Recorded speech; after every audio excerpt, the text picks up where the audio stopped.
He's been talking with people in the neighborhood today to get their reaction. He joins us now. Wayne?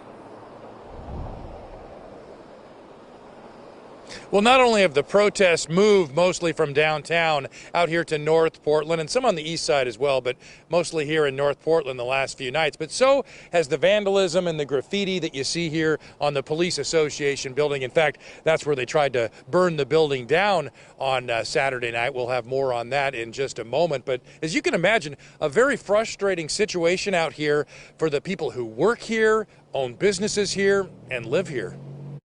It doesn't make sense here at this place, especially. Praveena Prasad operates a yoga studio and nutritional store just steps from the police union building.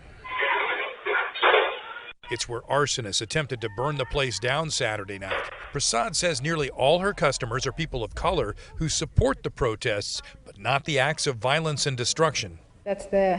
We keep asking, okay, I thought last week was the end, and then I come back again this morning and there's, again, the same things. Robert Doris lives directly across the street from the Police Association building. He says he lost a family member to police brutality in California and has mixed feelings over what he's been witnessing the past few nights from his living room.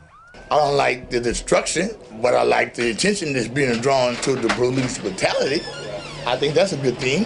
Some Portlanders spent the day helping to clean up after driving by and seeing the mess left in front of these homes.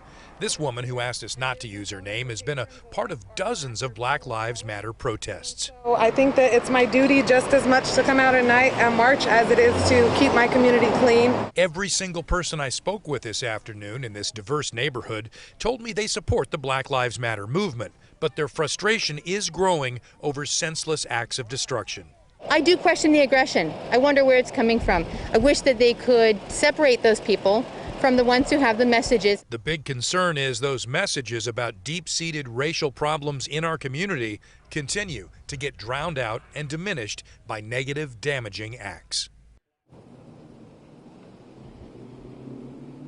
Now, just to be clear here, the businesses in this neighborhood that we saw, they didn't really sustain heavy damage. There's some graffiti, things like that. And the homes, we didn't see any homes that had any heavy damage or anything. But even so, these are businesses here that are really struggling right now in the middle of a pandemic just to survive. So this really is the last thing they need. And they just hope people in our community can start working together to try to come up with some solutions before they lose their businesses. They're really afraid about that. Back to you.